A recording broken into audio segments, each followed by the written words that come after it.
I'm holding. All right, I think we're good to go. We are definitely good to go. We got the okay from Roadblock in chat. In that case, hi, I'm Jack, for real this time. And I'm Lauren for fake this time. And we are Glib Shark. Jonathan is on assignment in Medjugorje in Bosnia. Today, we're recording this on August 2nd, 2016. Sharknado 4 is out on demand on local TV screens everywhere. And also, Jimmy Walker wins the PGA tournament. Dynamite. But first, as always, we have the lovely, the talented, the amazing Oboe Crazy here to do a little something that we call This Week in Geek. How are you, Lauren? Well, this week, my cup runneth over with news stuff that I want to talk about, because there isn't always a week that not only has a lot of news that's come out, but stuff that is things that are good to talk about on an audio podcast. They either require visuals or video or something like that. But this week, not only were there a lot of random shit that's kind of funny that I want to talk about that's geeky, but it all kind of works. So Jenga, we're gonna play a little game here. I'm gonna give you two options, and I'd like you to pick which one you want to hear. And we'll do this a couple times. Would you rather listen to a news story about Jedis in Australia or batarangs on a plane? I think we have to go with batarangs on a plane. Okay, so if you have been either a geek or listening to the show for a very long time, you'll know that on a regular basis, I like to make fun of people who want to bring lethal-ish weapons on planes, because you should know better by now, people, especially when it comes to things like batarangs, because it continues to be an issue that people think that just because it's shaped like a bat, that means that it's legal, because why not? So the TSA is starting to get really pissed off about this. So multiple companies have made licensed and unlicensed versions of the batarang, and so many people are trying to get them through security. The TSA has taken to their Instagram account, which things I learned today, the TSA has an Instagram account. They're letting people know that even though it's related to Batman, you can't bring sharp throwing objects on a plane. Now, as we said, this has been a problem for a while. You can actually go back through the TSA archives on their Instagram. And starting a year ago, they're like, nope, see, you can't do this. Don't bring these. They found 3 batarangs in a carry-on bag at, my hometown, the Buffalo Niagara International Airport. While throwing weapons are prohibited from carry-on bags, they may be packed in checked bags as long as they don't violate any local laws. 6 months ago, there's another one of 2 more batarangs. And a few days ago, 3 more batarangs. As far as from their Instagram, the TSA says, quote, "These batarangs were discovered in a carry-on bag at San Francisco International Airport. While prohibited in carry-on bags, these may be packed in check-in luggage."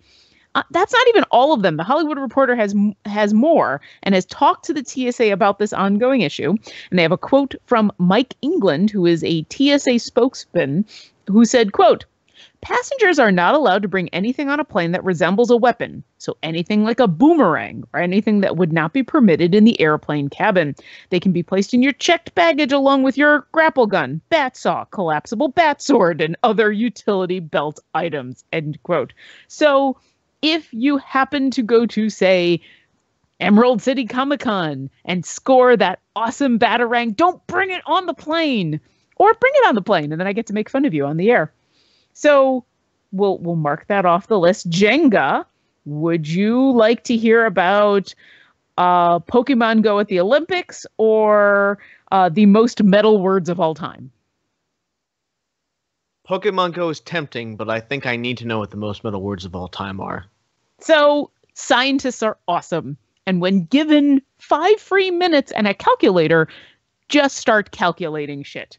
And in a post on Degenerate State, a whole bunch of scientists took lyrics off of darklyrics.com, which is purported to be the, quote, largest metal lyrics archive on the web, end quote. So it's a database of 222,623 songs by 7,634 bands. and they analyzed almost all of the words in all of these songs. They compared the dark lyrics data to Brown Corpus, which is a 1961 collection of English language documents that is, quote, the first of the modern computer-readable general corporea, and came up with a data set. And what is that data set? The most metal words of all time. That's right. Do you want to write a heavy metal song? Scientifically, here are the 10 words that you must use. From 10 to 1, and I will use my best metal voice for this, because why not? Soul, ashes, demons, gonna.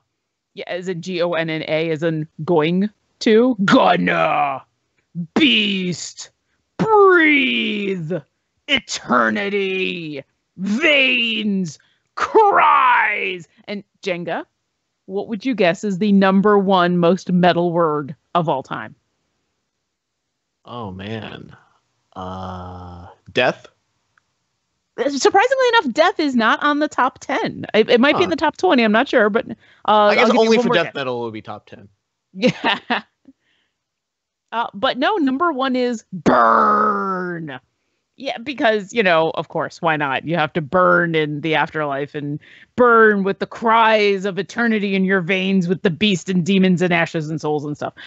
For those of you who would like to know the top 10 least metal words of all time, from 10 to 1 in the most British of accents that I can pull off. Number 10, employees, chairman, approximately, noted, relatively, university, committee, secretary, indicated, and Jenga, if you have to guess the least metal word of all time, what would you guess?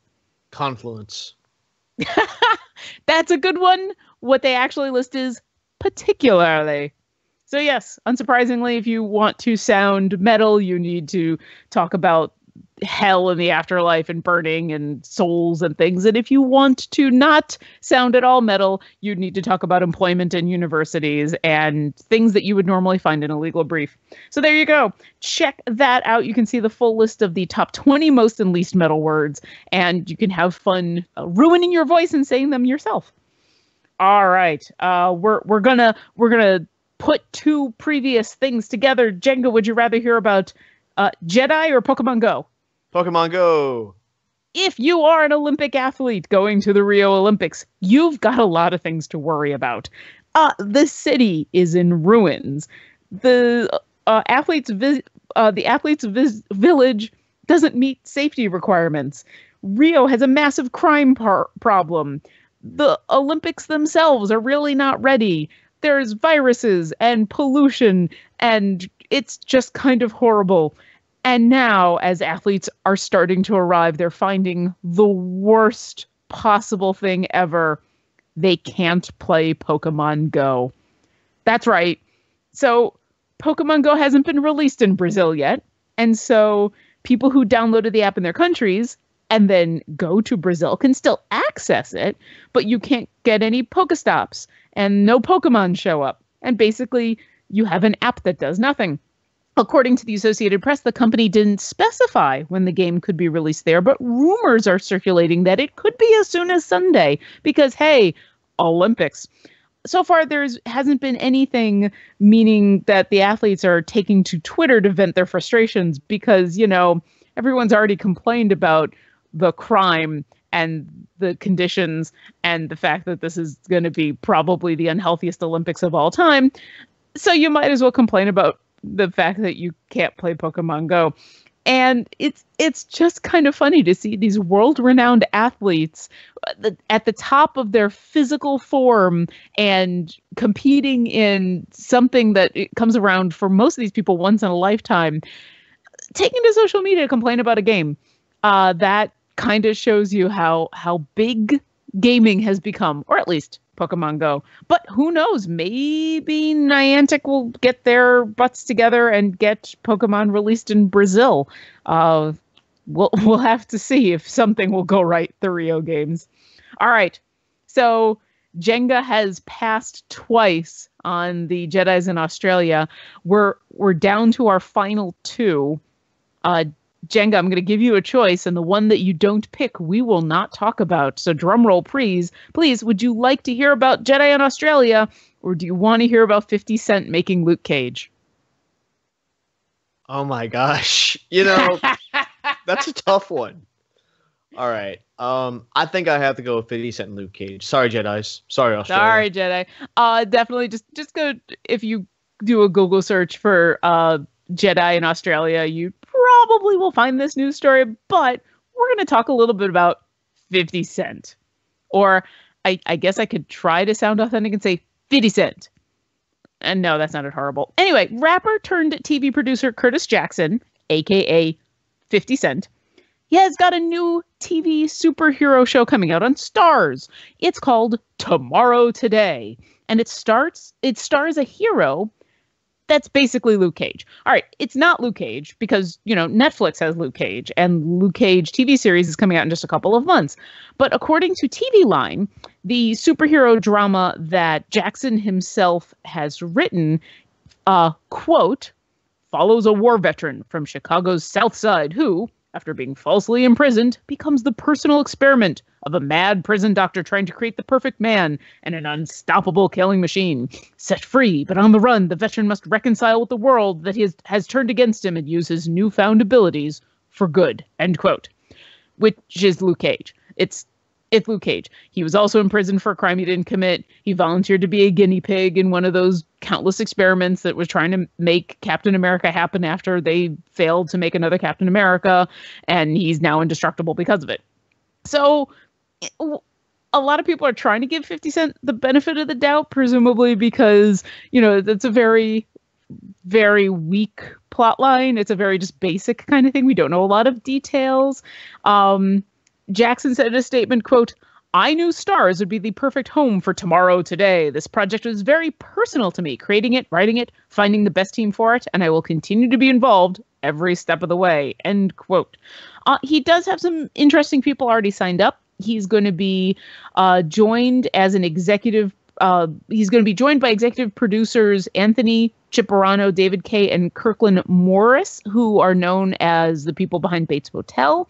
And while it doesn't have any timeline just yet, you can watch the other Luke Cage coming out on Netflix in September. So it might be interesting to see the 50 Cent version of Luke Cage. Hopefully it'll actually be different.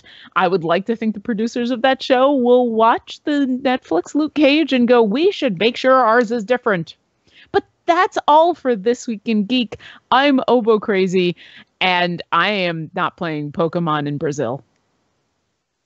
The world is indeed a strange place. If you have a fact that you want read live and on the air, you can send an email to lauren@oboecrazy.com, and she will read it. And while you're at it, go to glibshark.com, home of all of our, 500, 600 plus hours of podcasting content.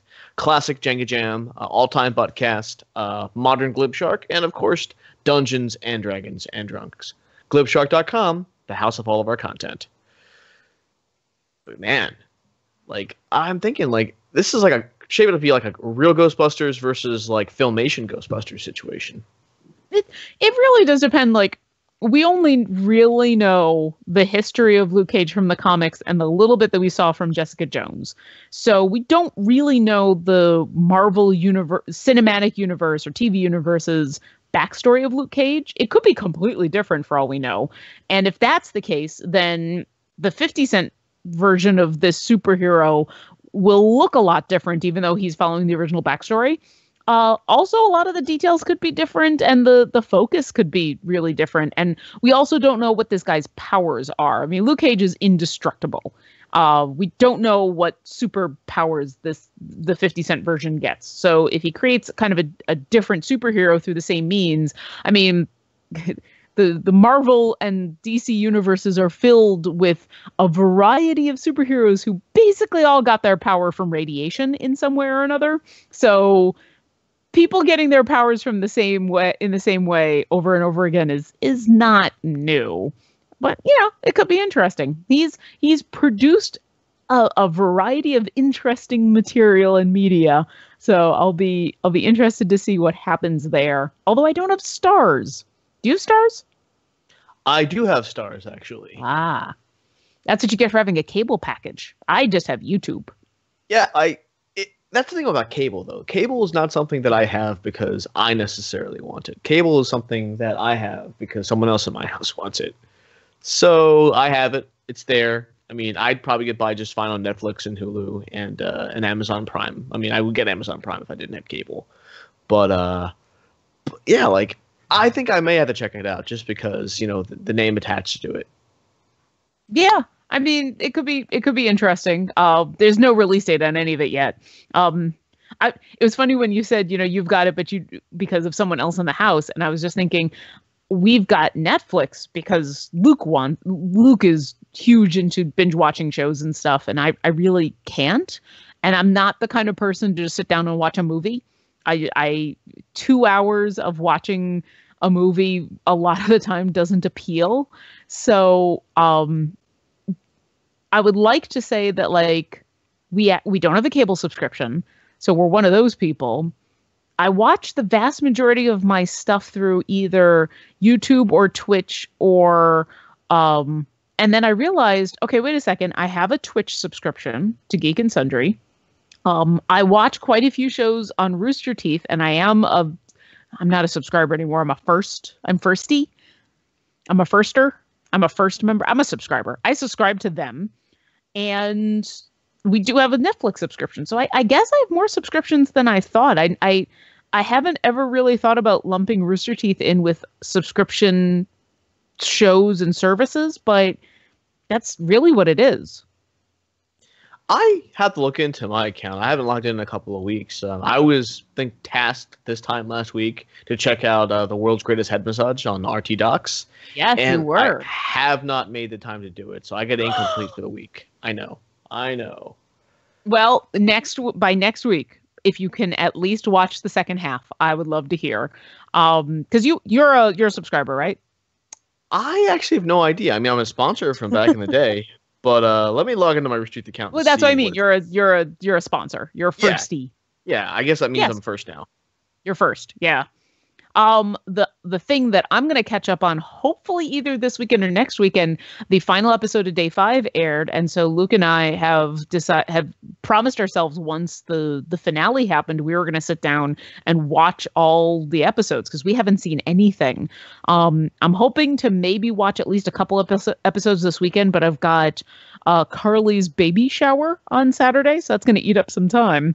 So we'll see what happens, but we want to start watching that as soon as the two of us can sit down in the same room for more than 5 minutes. But this week his work schedule and my work schedule and gigs and shit have all gotten in the way of that. Oh man, big weekend for me too. I'm actually going to Long Island. My sister is taking her first profession to become a nun. So. Oh wow. Yeah, it's basically the equivalent of her wedding, really. So it's a big weekend for our family. We're heading up on Friday. There's a special program there. Saturday, we have a whole day thing. And then there's a wedding in Princeton, New Jersey that I have to go to. So a long-time listener of the show. So, hey, congratulations, buddy, on your upcoming nuptials. By the time you're listening to this, you'll probably be married. Yeah, that's why is everyone having babies and getting married this weekend? What the hell is going on? I don't know. I think just try to get the last bit of summer sun in there or something. I don't know. Or something. Yeah. I need to actually prep for this baby shower. I still haven't bought a gift yet. And that isn't because I don't know. Okay, so she is registered on Amazon and a couple other places, which is awesome. I think that's one of the best ways to do these kind of gift things. But I've only been to a couple of baby showers and the ones that I've been to have all basically they're just parties to give gifts to the woman who's having the baby. So I don't understand if I buy something off of Amazon or off of her Amazon wish list, I'm not showing up with anything. Am I doing baby showers wrong? If you're buying it off of Amazon wish list and it gets shipped to her, I mean, I think that's fine. She'll know. That's true, but then what do I do? I just show up to the baby shower and say check your Amazon wish list? What do I do? Well, it seems to me that this is a perfect opportunity for a small gag gift. Okay.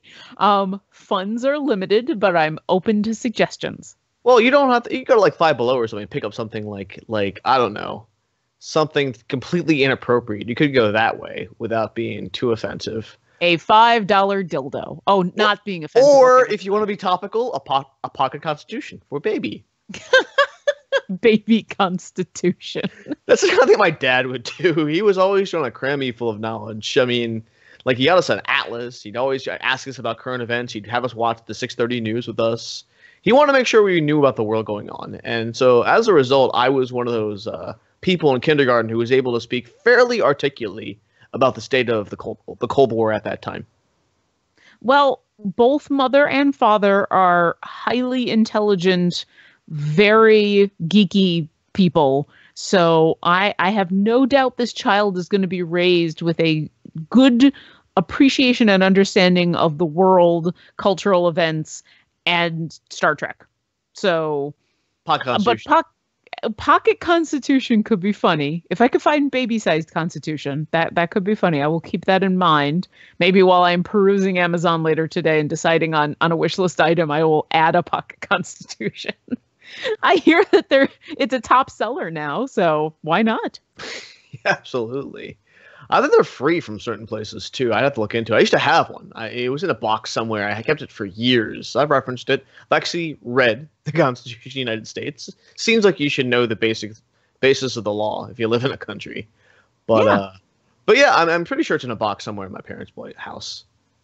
Well, eventually Luke wants to get his citizenship so that he can vote and he can participate in the governing process as much as he's allowed to, which means at some point in the future, I'm sure my household will be filled with more governmental documents than I know what to do with, if only because he's going to be studying. And it's been a very long time since I've had U.S. history classes. So my knowledge is severely limited. And I'm also sure that at some point along the way, Luke will probably know more about the U.S. government than I do.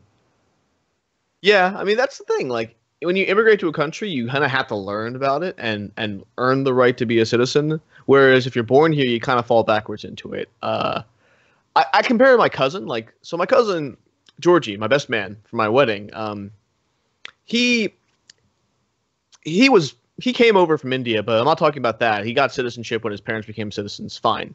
But he converted from his Reform Orthodox church to become a Catholic. So he actually knows more about my church now than I do, who fell backwards into it.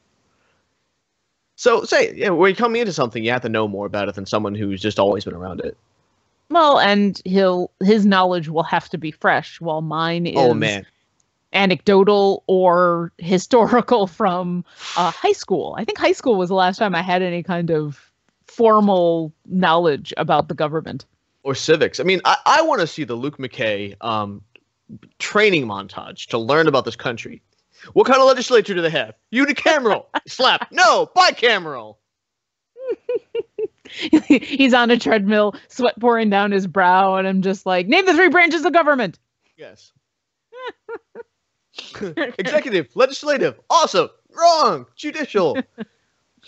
Yeah. No, you're right. Wait, I don't understand. Yeah, I'm positive at some point he's going to know more than I will, and that'll be a scary moment in my life. One of my favorite signs. Actually, 6 years ago, I went to Stephen Colbert and Jon Stewart's rally to restore Sandy / March to Inspire Fear. That was awesome. It was incredible. And one of my favorite signs was one that said, repeal the Third Amendment. And I'm like, I don't want to draw and quarter your troops. And he said, oh, come on. We won't eat much. We won't eat too many things. Yeah.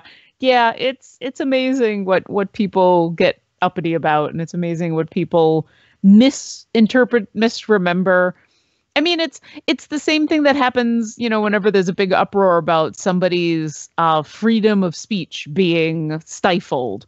And it's like, no. The government isn't stopping you from speaking. And so your freedom of speech is not being stifled. You're just being an asshole, and people are responding to you being an asshole. It's I think once a month something happens and where somebody posts, there's a comic that's that, if you are being an asshole on the internet, and people are banning you from forums or ignoring you or muting you on social media, they're not impinging on your freedom of speech. They are telling you you're being an asshole and showing you the door. You are not protected from the consequences of your actions when you have freedom of speech, particularly if what you say is deemed to be foolish or ignorant. Yeah. You have to own what you say. Just because someone takes issue with it, or it doesn't mean that you're being censored or that they're infringing upon your freedom of speech. It means that you probably should consider re-examining your ideas. Yep. That is the joyful, gleeful, wonderful thing about our democracy is the government is never going to stop you. Other people might. Yeah, and then there's this kid somewhere who's like, oh man, no one at school ever taught me that. I had to learn that on Glib Shark. Yeah, or, as I said, wait around another month and it'll show up on Twitter everywhere when some random person is all offended that my freedom of speech has been... No, it hasn't. As a Rooster Teeth moderator, I dealt with this, quite a bit, or heard stories about it. It's like, well, there's a difference between, government infringing upon your right to say or saying something in a public forum and posting something on what's ultimately a private website that's owned by a company where, you if you signed an agreement to not be a dick on when you signed up for the website.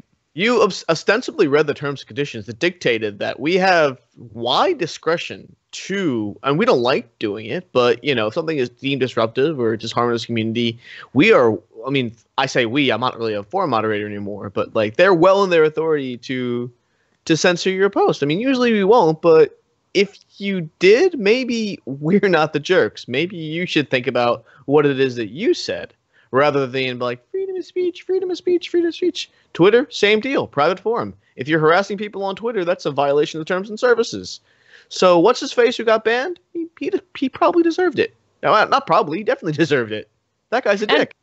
And as somebody who's watched people be banned for being a dick and then listened on other social medias to them complain about it, my response has always been to quote one of my longest friends and former boss, who would tell customers who were being unreasonable and threatened to leave their store and go shop elsewhere. He would say, go be someone else's problem. Oh, I just saw on Facebook, one of my dear friends has made it back to the United States after a long time in New Zealand. Ooh, what were they doing in New Zealand? Well, he married somebody from New Zealand.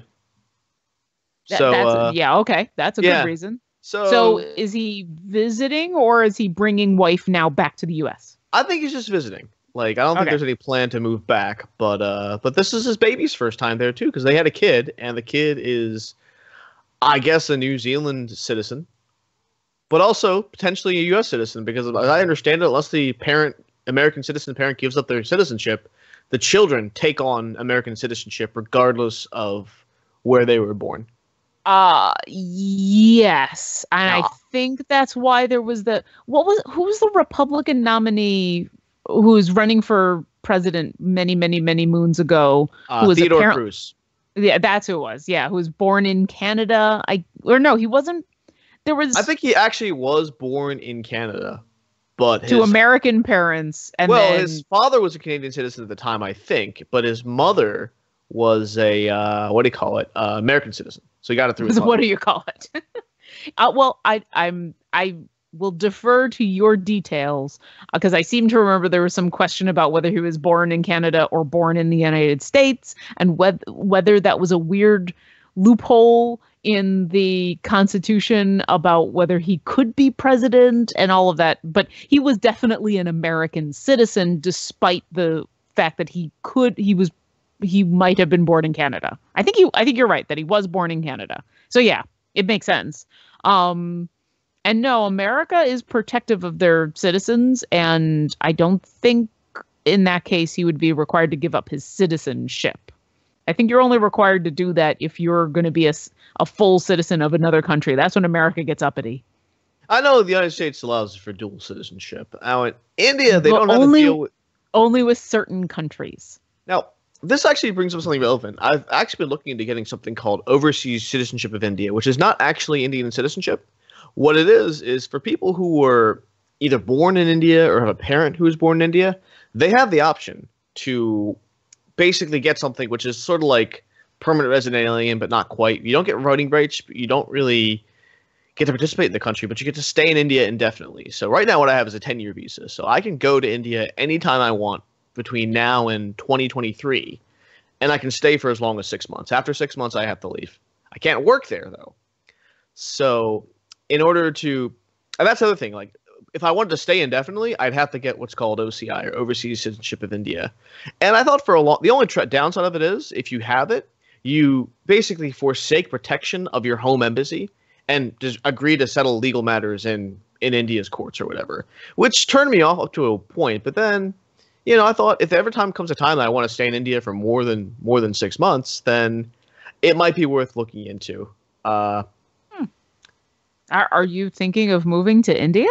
Nah, not really. I mean, I think regardless of who wins this election, there's a lot of hyperbole about, I'm going to India, I'm going to Cape Breton, I'm going to live somewhere else. I think wait. I think there's a lot of hyperbole about moving to Canada. You're the first person I've ever heard say I'm moving to India. Well, now, granted, you're in a different situation than most people who are dropping the "I'm moving if so and so gets elected." But all my stuff is I was born in America. I was raised in America. This is my home. I myself identify as American, even though maybe a very small minority of people don't see me that way. The thing about India is, like, as a retiree, if the travel gets faster, I wouldn't mind if there's a way to do it to live in India and just do all my business in America, because the place my family is from is gorgeous. It's like, they call it God's own country for a reason. It's like a tropical paradise, but also in the mountains, so that the weather is really nice. You wake up every morning, you get to smell like pepper and cardamom in the air, and you can hear, like, there's a sort of peace to it that doesn't exist in a lot of places in America, at least not the places that I lived. And I mean, even for all my cultural gap, I have a really deep affinity for it. So I could see myself settling there at some point down the line. Retiring. On the other hand, like, I'd probably be like a hermit. I would, like, keep to myself and read books and not talk to anybody, mainly because of language, but for other reasons too. But I mean, I don't think I'd move. I don't think I would leave America if the worst should happen and Jill Stein become president. So here's, like, I don't begrudge people who drop that, because I know 99% of the time it is hyperbole. But here's the thing.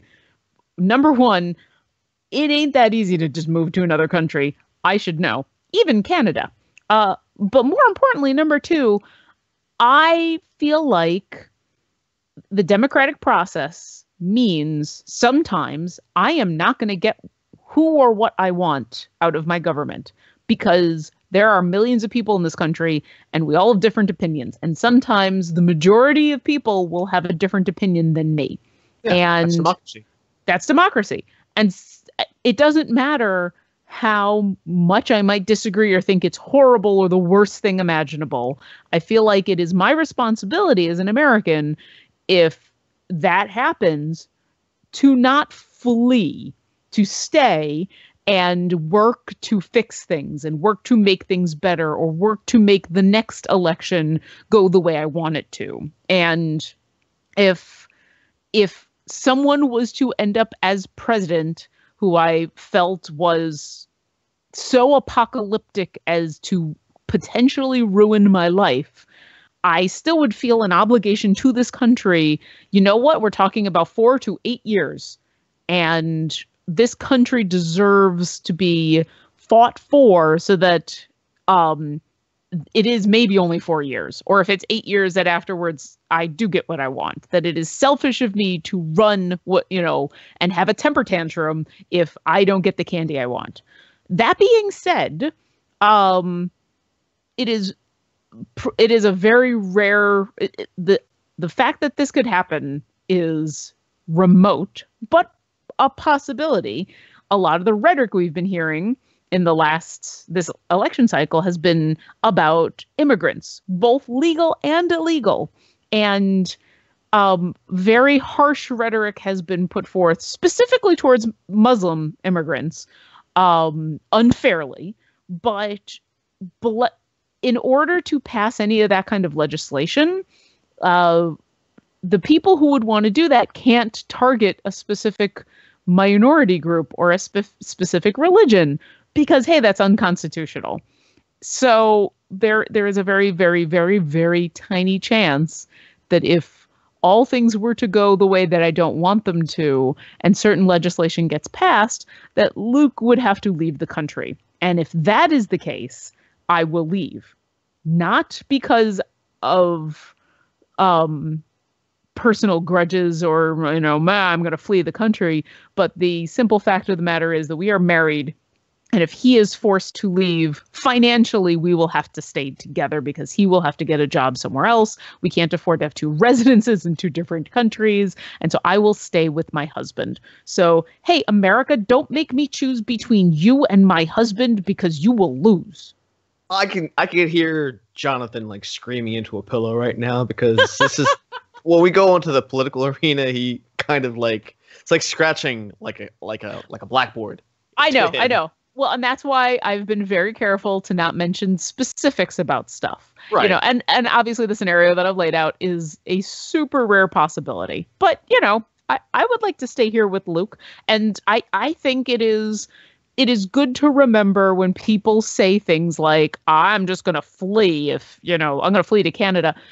No, stay and participate. And right. You know what? Sometimes in a democracy, you don't get what you want. And that sucks, but that's life. And let me just address anyone who is afraid their country is being taken away from them. If there's hate in your heart, if you think that immigrants are less than you, if you think gays and lesbians are less than you think women are less than you think Muslims are less than you, then I am happy to say that I am trying to take this country away from you because you suck and this country deserves better than you. So, battle lines drawn. There you go. You can send email to latenightjenga@gmail.com with your responses. Yeah, and we won't respond to that kind of hateful rhetoric because we love everybody. Because we want to love all people. That's right.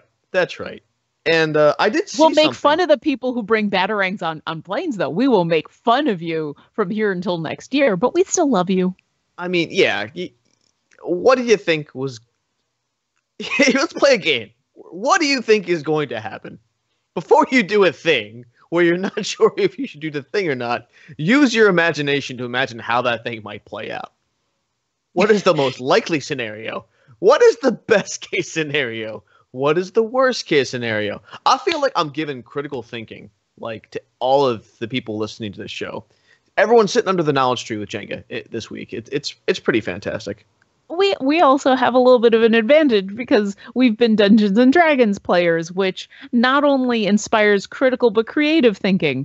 And as a DM, one of my jobs between sessions is to sit and go, what do I think they will do next? So that I'm prepared with a whole bunch of possible scenarios, depending on what you guys do, knowing 95% of the time you're going to do something completely different. So, Dungeons and Dragons, it helps in life. I mean, I feel like we've settled into a kind of rhythm, though. Not that we get unpredictable or whatever, but to an extent, you can predict that Bernie and Carlton are going to talk to each other and bicker back and forth, and maybe go in a non sequitur direction, and that it's sooner or later either myself or Jonathan will get us back on quote-unquote track. Yeah, you got... and all four of you are video game players, primarily, and so... for good or for ill, you are very main quest focused, I guess would be. I mean, we've jokingly had Jonathan on the show several times, in a joking manner, yelling at you guys to get back on track and to let's follow the plot points and things like that, which can be both a good and bad thing. I think it's good that the team that all four of you to varying degrees have that kind of focus, because it makes it more gratifying when you go through that content, because I've certainly DM'd games and where I've created all sorts of content and I can't convince the players to go towards any of it, no matter how enticing I make it. So, part of it is very gratifying. And then some of it is, it would be nice if I gave you, 3 or 4 different things that you could do that, well, no, we're not too interested in the side quest. We want to mainline this thing. How do we mainline this quest? So it's a good thing and it's a bad thing. But certainly there have been many times in where what you guys have thought is the main quest line and the direction you should go in is not what I was thinking you were going to do. It's like when people were in this escape the room kind of situation, and they're looking at this one like nut on a bolt or something, and really like they're looking at this one infinitesimal detail where really the larger picture is like right next to them. Yeah. So we've done that then. You've done both of it. You've done all of it. But that's half the fun, is waiting for random shit to happen. Next week, the episode that's going to drop on Monday, definitely the end of that episode has several things that I was not expecting to happen and for the best, for like the most fun things happened in the last bit of that episode. Yeah, that was kind of a fun little twist. After sort of a heavy campaign, you get a sort of, I don't want to say curveball. I don't want to spoil it too much for people who want to listen to eventually. But you get something a little unexpected, and I think it's a welcome thing. Well, and it's not quite over yet, and it's not over. I don't know if I've mentioned on Glib Shark.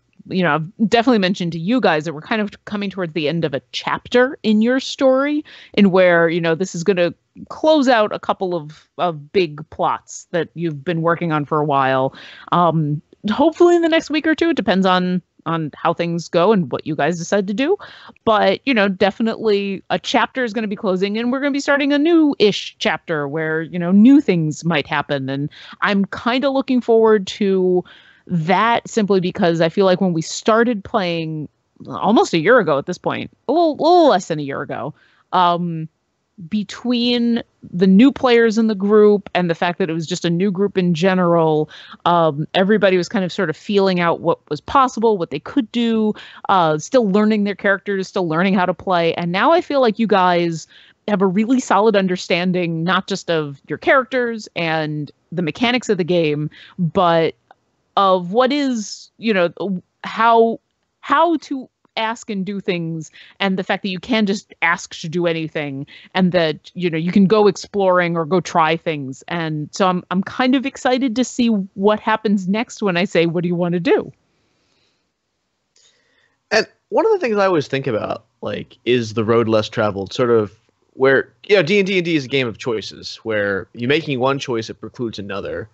Where I think about Wintergod a lot, like, what happens? How powerful was he, really? I used one of my moment of confusion arrows, and that might have saved our lives, or it might not have been. Maybe it was worth having in case I run into, I don't know, a dragon someday. I'll say this without spoiling anything, because if people ask me, oh, hey, this happened in the campaign, what would have happened if that happened, or what would have happened if we'd found out more about this, and what I try to say is, well, you don't know, because you don't know. But I think it's fairly obvious, and Wintergod is actually not an example of this, because I still think that was a very difficult fight. When I put fights together for you guys, there have been several encounters that I expect to be difficult, but not insanely difficult fights, that end up being cakewalks, simply because of a combination of me rolling like shit and you guys rolling really well. And I think those encounters are obvious when they happen. But it has happened a surprising number of times with you guys. And so putting together encounters has been difficult, because I need to constantly remind myself that if the dice go the other way, that everybody dies.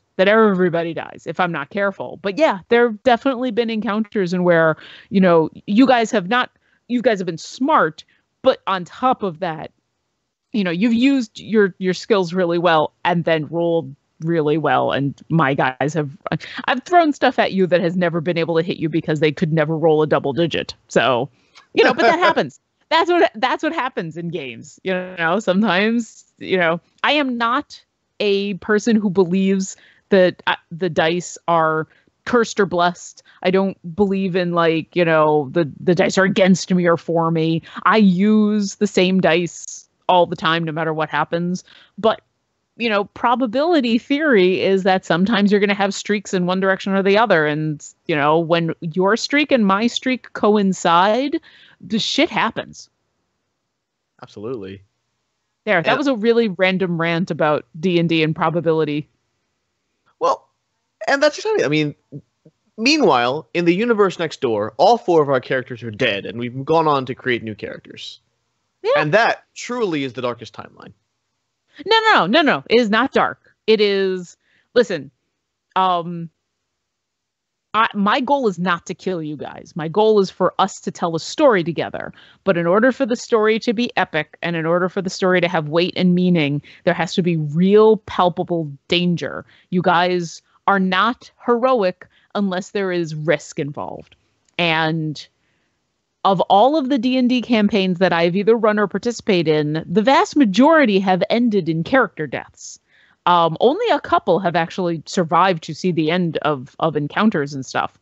And those aren't failed. Those aren't the end of the story. Those aren't bad, because the vast majority of the time, those character deaths were also pretty damn epic. It was, the fight against impossible odds. It was the crazy shit that happened. It was, something happened, and all of my characters that have died, or all the times that, parties have wiped, have all been memorable. And no, I don't want it to happen in D&D. And I certainly, if I can walk the fine line, it'll continue to be difficult and heroic and epic without being deadly. But there may come a time where one or all of you guys might die. And when that time comes, what I would like to think will happen will be what has happened in most of my other campaigns, which is there will be a couple minutes or maybe a game or two and where everybody's going to be sad because, we like these characters and they're memorable. But it'll have been an epic death. And then everybody will be super excited to try something else because, you've been playing this Archer Beastmaster and maybe you've been eyeing Soria and think, I'd like to give a bard a try. Or, Bernie has been the healer for a while now. And, maybe Jules would like to give, whacking things as a dwarf barbarian a try. That's kind of the fun. So I don't want you to be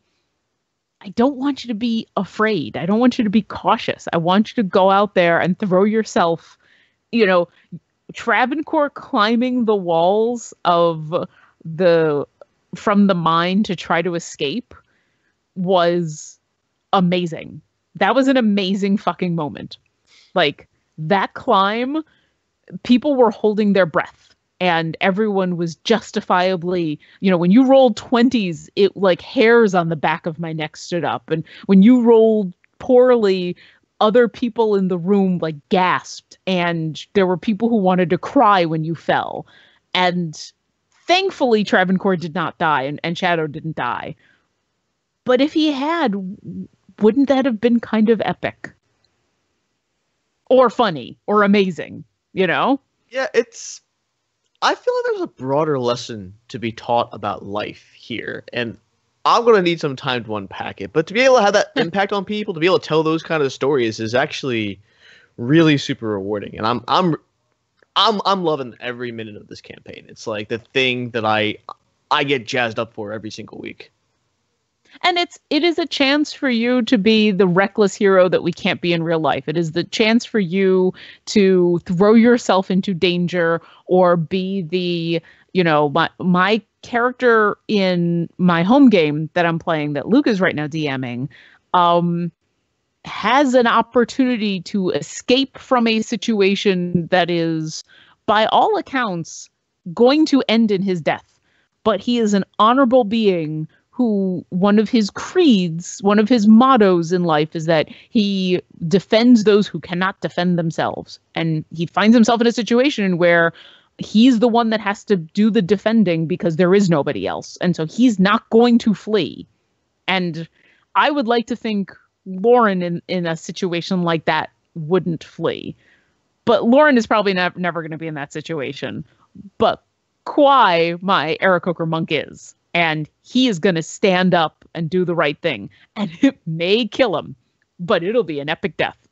And You know, and when I watch Critical Role, and there's a bunch of those characters who people yell and scream and pull out their hair when characters in that game do what they think is stupid things. They take quote unquote stupid risks. And no, they're being adventurous and heroic, and it's wish fulfillment. And that's beautiful. And so I don't want you to be afraid of your character dying. I want you to be afraid of your character being boring.